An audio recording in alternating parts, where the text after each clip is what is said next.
Voilà, me revoilà pour la deuxième partie de ce cours. Comme ceci, il y en a vraiment pour toutes les envies. Si vous avez pratiqué la partie numéro 1 qui était un échauffement au sol, valable pour pratique isolée ou comme prémisse à ce qui va suivre, tant mieux. C'est une bonne chose de ne pas démarrer de manière brusque pour votre corps dans la pratique que je vais donner maintenant. Ça n'est pas une pratique qui est forcément avancée parce qu'il y a toujours moyen d'utiliser des accessoires, de vous appuyer sur une chaise ou un mur, mais n'empêche que c'est quand même bien de vous échauffer avant. Vous savez que j'aime avoir toute un fil, une organisation dans mes cours de yoga. Je ne suis pas du style à vous jeter à froid dans l'eau du bain. Donc j'aime qu'on ait eu le temps de préparer chaque articulation qui est ensuite sollicitée dans les postures un peu plus demandeuses, un peu plus engageantes. Nous avions donc terminé la séquence précédente par une posture du pont, Vidpadapita, montée-descente, soit jambes parallèles, soit les jambes en aile de papillon comme ceci. Et puis après, Shavasana, et si vous avez souhaité me suivre plus loin, je propose donc, j'imagine que je suis en Shavasana, qu'on puisse récupérer les genoux contre soi. Les personnes qui ont mal au dos, s'il vous plaît, vous passez comme ceci par le côté pour vous redresser. Ça, c'est vraiment important, ce n'est pas la peine de solliciter votre corps. Si vous n'avez pas de problème de dos ni de nuque, ça c'est important, on peut faire ce que j'appelle un rocking. Hop, hop. Et j'ai de l'élan de manière que j'arrive à me placer sur les fesses sans avoir à tirer sur mes vertèbres pas mes vertèbres, mes abdominaux, merci. Voilà. Donc quand j'ai fait ce petit passage, hop, je viens me mettre à quatre pattes. Quand on a besoin d'une couverture, voilà le matériel, je commence à fluidifier mes vidéos maintenant, je sais que j'ai besoin de ci ou de ça, je m'organise, je mets une couverture sous mes genoux et je me retrouve à quatre pattes pour un petit moment de mouvement libre. Après avoir passé 25 minutes sur le dos, on a du plaisir à pouvoir bouger sa colonne, à faire aller sa tête en toutes directions. J'imagine que le son est aussi meilleur quand je suis comme ça, plus près de mon micro. Quand je suis couchée, je m'en éloigne. Le problème, c'est que je ne peux pas tirer mon micro parce qu'il est accroché à mon téléphone et que mon téléphone me filme. Donc voilà, vous l'aurez compris, je fais avec les moyens du bord. Et du coup, je me retrouve parfois limitée technologiquement.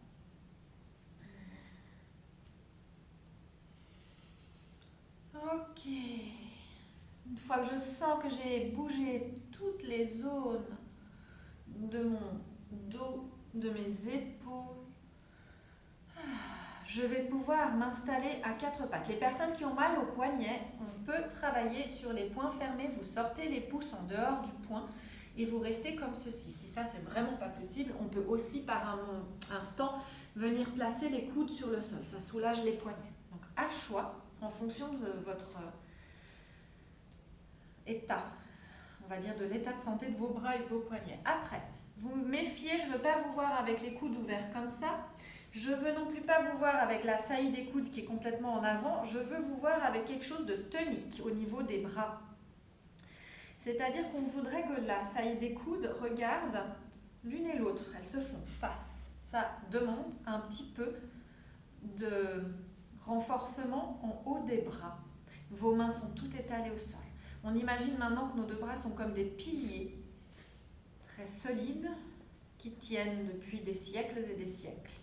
Et on va s'occuper de nos jambes. Replacez bien les genoux sous les hanches et partez avec les genoux serrés, du coup les pieds serrés. Inspire, je viens chercher comme ceci en arrière, je regarde en avant, pas la peine non plus de regarder trop pour casser la nuque.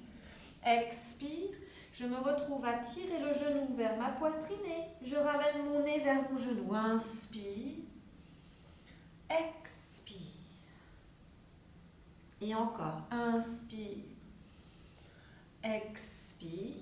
Maintenant, j'inspire sur le côté. Je fais vraiment ce mouvement d'ouverture de hanche. La jambe est lourde, il vous faut de la force au niveau du ventre, on a la musculature du périnée qui est engagée. Là, on a nos bras qui sont forts. Et expire. Et inspire. Je regarde en avant dans la mesure du possible sans trop courber la nuque et expire. Et je pose mon pied devant.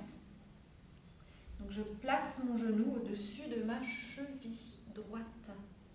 Super, on peut se redresser, ce qui libère un peu les mains. Si vous sentez que vous avez besoin d'automassage, de petits mouvements pour libérer les doigts, les poignets, faites seulement. Pendant ce temps, vous solidifiez votre jambe. Je vous rappelle que la posture de l'arbre dans laquelle on va gentiment arriver est une posture d'équilibre. Donc là, c'est le moment déjà de préparer son équilibre. On fixe quelque chose loin devant pendant que les bras se délient et on respire. Ok, puis l'inspire prochaine, j'emmène mes bras jusqu'au-dessus de ma tête. Les personnes qui ont un problème d'épaule, contentez-vous de venir ici, centre-cœur. Et si tout va bien, je redescends mon mudra, je le cale au-dessus de mon crâne et j'ouvre mes coudes. Méfiez-vous de ça, je n'ai pas les coudes devant, je ne peux pas les voir. Si j'ouvre bien mes coudes, mes yeux ne voient, à moins vraiment de regarder très à gauche et très à droite, sinon non, je ne vois pas mes coudes. Ok, gérez votre équilibre, accrochez le nombril à la colonne, respirez. Sentez cette ouverture au niveau thoracique, l'ancrage au niveau de vos jambes. Et à l'expire prochaine, on va plonger les mains au sol, on les pose à côté du pied et hop, on tire le genou vers l'arrière. On engage quelques mouvements libres pour faire circuler tout ce qui est dense et condensé à droite vers la gauche.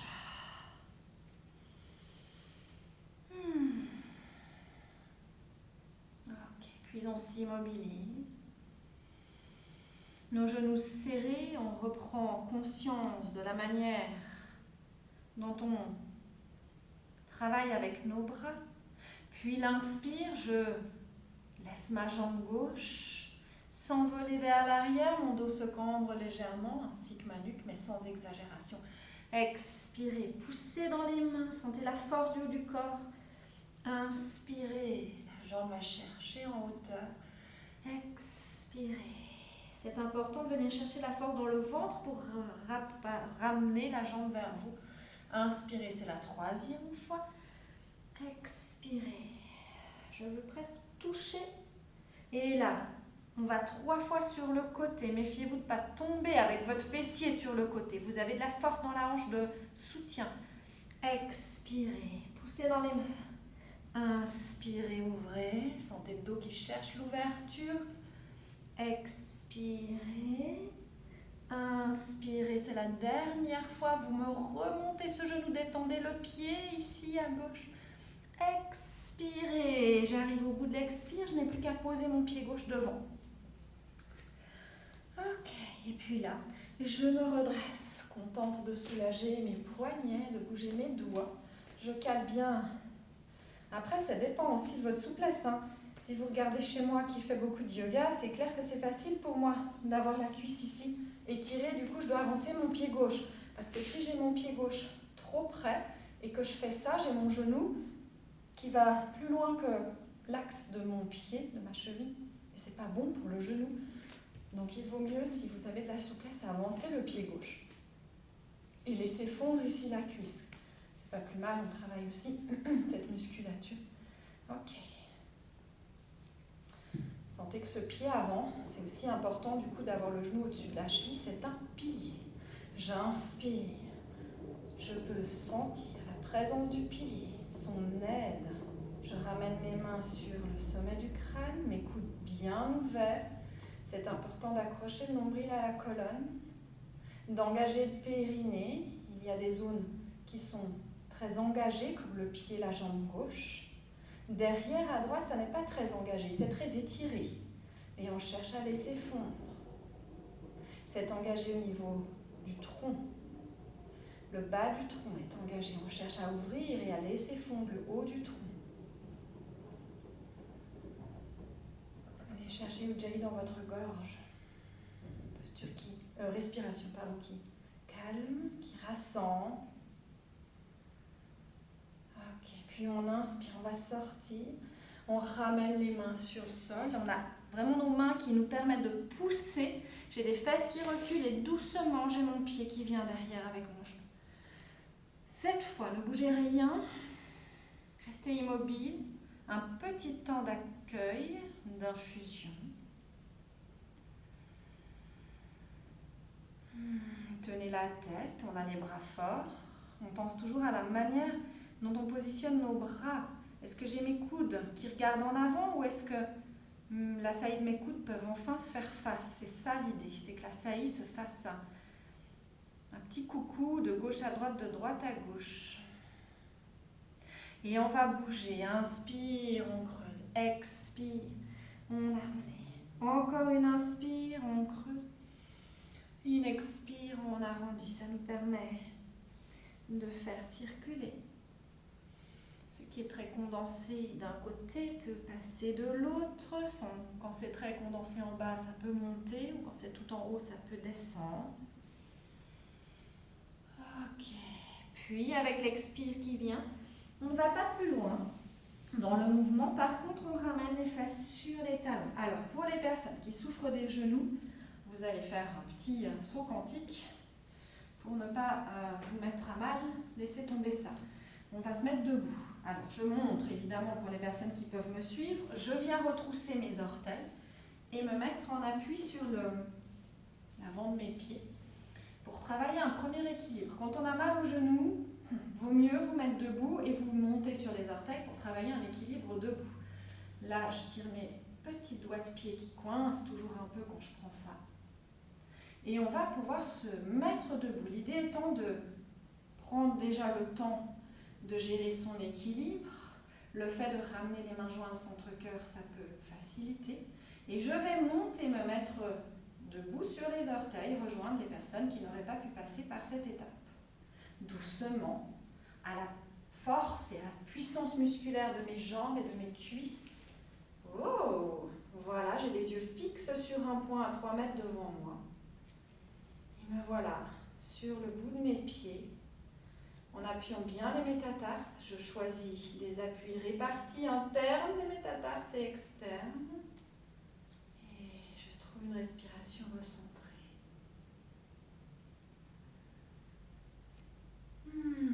Et avec l'expire, hop, je laisse mes talons descendre mes bras. J'inspire, je vais enchaîner, mes bras remontent jusqu'à revenir le long de mes oreilles, si ça va bien, si vous avez les épaules qui sont un petit peu bloquées, venez chercher à nouveau votre mudra. C'est un peu plus difficile de travailler comme ça.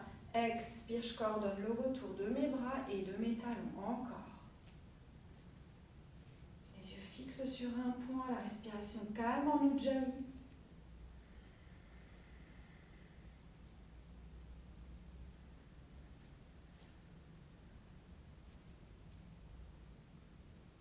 Pas facile de se recentrer. Est-ce qu'il y a beaucoup de pensées qui passent dans la tête?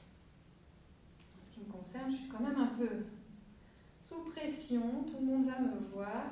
J'essaye de me concentrer comme s'il n'y avait pas de caméra en face de moi.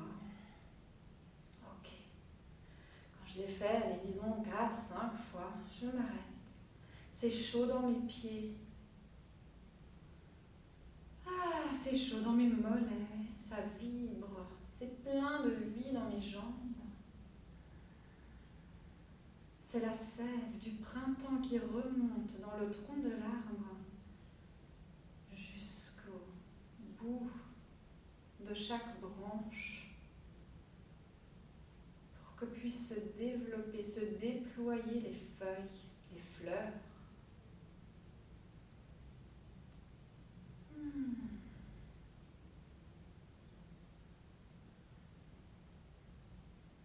Gardez les yeux fermés et ressentez votre posture. Avez-vous les épaules molles, la tête en bas, le ventre mou, ou êtes-vous dans quelque chose d'habité, j'ai envie de dire, de conscient?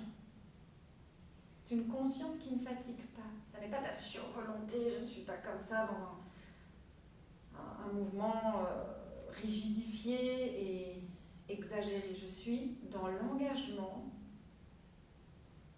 sans engagement. La juste mesure des choses. Et vos yeux s'ouvrent.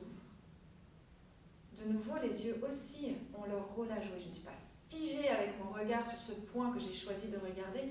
J'ai de la douceur dans mon regard, j'ai de l'intensité, j'ai de l'engagement sans survolonté.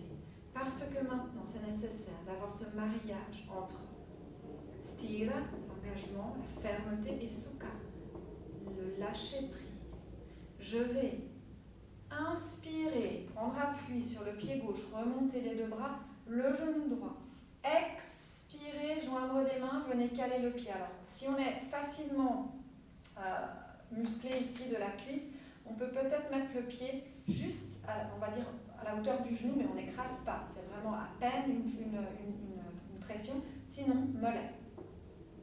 Et on finit par l'expire, retour du pied. Je vais de l'autre côté. Inspire, je sens la force que j'ai dans ma cuisse. Expire. J'ai fini d'expirer, je dépose mon pied. On peut aussi, si on n'est pas sûr de si nos pieds sont à chaque fois bien l'un contre l'autre, sentir le rapprochement total et on peut se repérer grâce au malléole. Inspire. Expire. Poumon vide. Au sol. J'inspire. Je tiens un instant poumon plein. Le temps de m'installer. J'expire. Pardon, je me suis trompée, c'était pas comme ça. Je la fais juste de l'autre côté. J'inspire. Poumon plein. J'expire. Je prends la posture. Poumon vide. Au sol. Excusez-moi pour la fois d'avant. J'inspire. J'expire. Poumon vide. Voilà, vous faites encore 2 fois de chaque côté. Gardez vos yeux ouverts. On peut tenter de les fermer, mais c'est un challenge supplémentaire.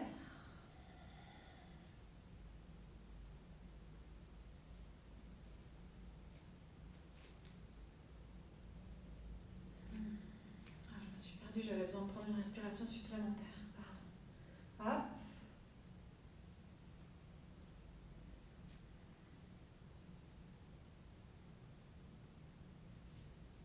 Et quand on a fait les 2 fois de plus de chaque côté, on reste un instant. Si vous avez une préférence avec les pieds écartés, écartez-les. Fermez vos yeux.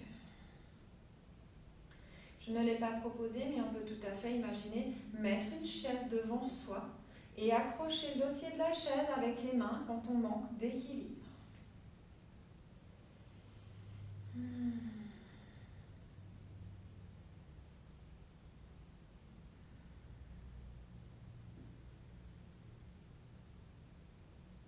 On va maintenant prendre la posture de manière statique. Si vous avez un équilibre incertain, approchez-vous d'un mur. Par exemple, là j'en ai un. D'accord ? Je m'installe sur mes 2 pieds. Je vais monter la jambe droite en premier. Donc si je n'ai pas besoin de mur, je me reste debout sans avoir d'accès. Si j'en ai eu besoin, je m'installe tout près du mur. Je remonte le genou droit. Avec la main droite, je peux aller chercher mon pied. Je cale comme ceci mon pied à l'intérieur de la cuisse gauche. Maintenant, il y a des personnes pour qui c'est compliqué de faire ça. Vous pouvez redescendre à l'étage inférieur en calant le bol du pied sur le mollet. D'accord ? Si vous choisissez de mettre le pied à mi-chemin, c'est une option aussi. Je ne suis pas obligée de monter le talon à l'entrejambe. Par contre, méfiez-vous de la version du bol du pied contre le genou. Je ne l'aime pas beaucoup. Je préfère vraiment vous voir juste en dessous, juste en dessus, ou carrément tout en haut. Voilà. Et la main libre vous sert d'équilibre. Si besoin. Si pas besoin, main jointe centre-cœur. Et pour aller à un stade plus loin, je retrouve mon mudra au-dessus de ma tête, coude ouvert, raccrochez bien fermement le nombril à la colonne. Et vous vous retrouvez comme ceci dans votre posture, avec les yeux fixés sur un point à 3 mètres devant vous. Respirez, souriez. Allez chercher Ujjayi dans votre gorge. Et on sent la puissance du ventre qui est engagé. Le cœur qui cherche l'ouverture, les coudes qui cherchent à s'éloigner. Parfois, les poignets sont raides, alors vous avez tendance à décoller les mains. faites au mieux. Méfiez-vous des pieds, je vais montrer quelque chose. Parfois le pied tourne comme ça et la cuisse n'est pas dans son axe. C'est important que le pied puisse redescendre comme s'il était vraiment en train de longer la couture interne de cette cuisse. Pour que l'ouverture de hanche se fasse bien, j'ai les orteils qui sont dirigés vers le sol. Ok, on reste là. Quelques respirations. Petit détail, c'est aussi de presser dans la jambe de terre pour ne pas s'asseoir dans la fesse. Quand on sent qu'on en a assez, retour. Alors nous avons évidemment créé un bon gros décalage entre chaque côté du corps. Il est temps de le déguster.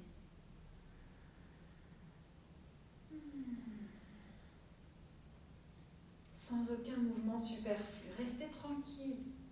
Appréciez le décalage. Dans toutes ces dimensions physiques, énergétiques, le souffle, les pensées sont peut-être aussi décalées.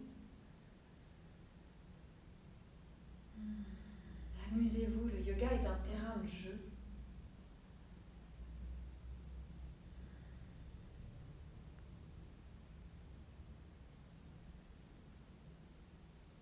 Si vous sentez que le décalage est très fort et que vous manquez d'équilibre, il vaut mieux ouvrir les yeux et garder votre poing devant vous.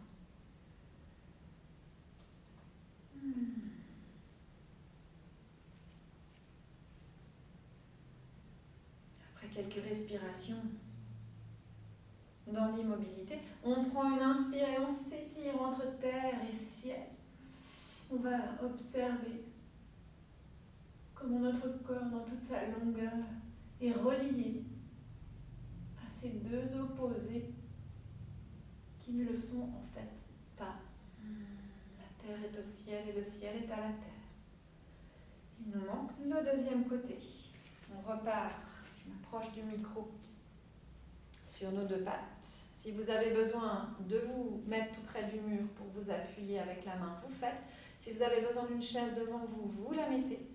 On a besoin maintenant de remonter le genou gauche. Avec la main gauche, j'accroche ma cheville pour glisser mon pied. Alors, si ça passe aussi haut, maintenant je monte des versions un peu moins intenses. Pied un poil plus bas.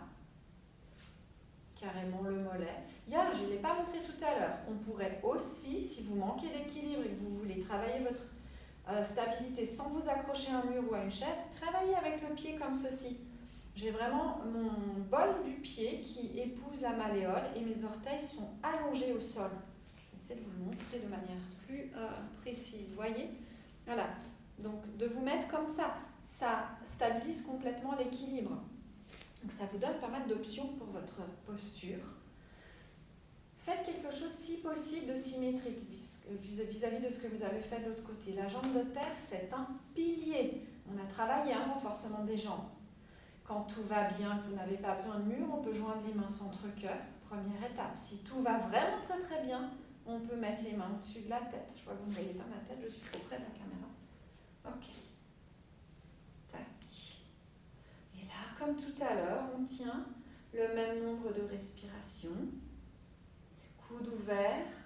Attention, plus on ouvre les coudes, plus ça ouvre la cage thoracique. Donc il y a quelque chose à tenir avec les basses côtes qui se rabattent à leur place. On n'est pas en train de projeter la poitrine, hein, c'est vraiment important. Il y a de l'ouverture, mais il y a de la tenue.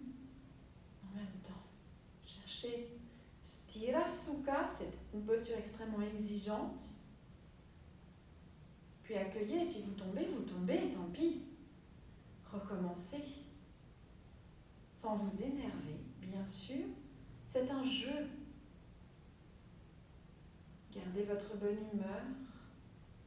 Personne ne vous donnera de notes. Quand vous avez fait le même nombre de respirations, on va pouvoir descendre nos bras, descendre notre pied. Fermez nos yeux. Laissez passer les réactions du souffle. Et on reste immobile pour un petit temps. L'équilibre qui était fort tout à l'heure est en train de se lisser. J'ai dit l'équilibre, je voulais dire le déséquilibre.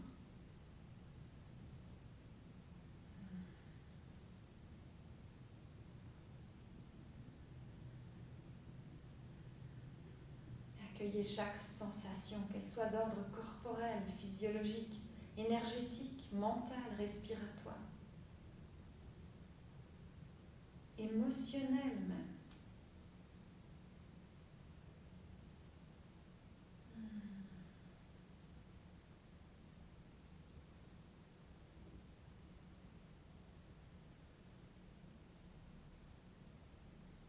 Parfois, quand on fait comme ça, en asymétrique, une posture, le déséquilibre continue d'habiter notre corps, nos sensations, parce que nous avons peut-être fait d'un côté plus intensément que de l'autre sans s'en rendre compte, ou que l'un côté est blessé, du coup les appuis ne sont pas aussi bien posés, et subsiste ce déséquilibre. C'est pourquoi en principe c'est ce que je fais toujours, je propose une posture de compensation qui vient lisser, qui vient réharmoniser les côtés du corps. J'en propose deux. La première, c'est déjà de resserrer un peu ses pieds, juste un étirement tout simple. Si vous n'avez aucun problème de dos ou de nuque, vous pouvez entrer dans une toute petite extension, attirez bien les doigts vers le ciel. Sentez que c'est super engagé en vous. Depuis vos pieds jusqu'aux mains, vous êtes le trait d'union qui unit la terre et le ciel. Respirez. Si votre nuque fait mal, pas la peine de monter la tête. Restez tranquille avec le regard droit devant vous. Le nombril est très engagé. Et à l'expire prochaine, je me replie en deux. Autre posture de compensation. Je relâche le poids de la tête. Je relâche le poids de mes bras. Si vous avez de la peine, vous pouvez raccrocher les mains autour des coudes. Ça permet de mieux détendre le haut du dos. Je n'aime pas vous parler quand je suis dans cette posture parce que vous ne m'entendez pas. Je m'approche donc du micro. Voilà. Et je me laisse relâcher tout le haut du corps. Imaginez une rivière d'eau tiède qui dégouline sur vous, qui embarque avec elle toutes les pensées encombrantes, tous les déchets, la poussière inutile.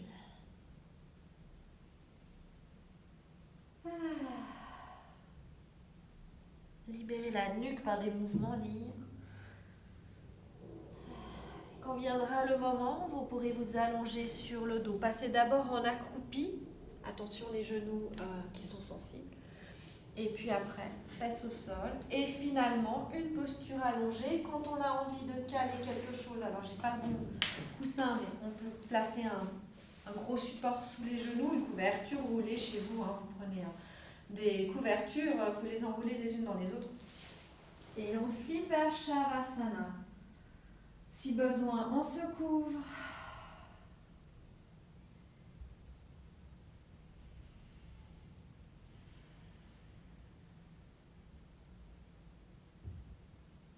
Trouvez une posture symétrique.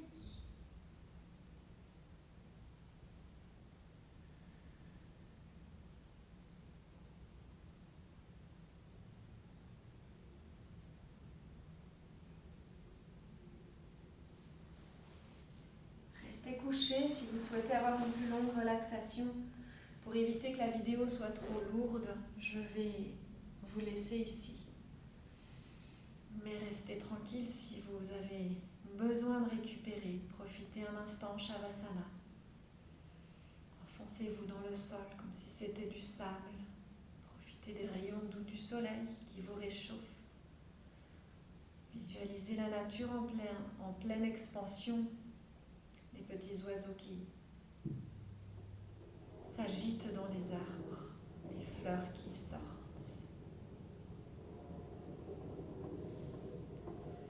Je vous laisse ici et je vous souhaite une belle journée. À bientôt et merci.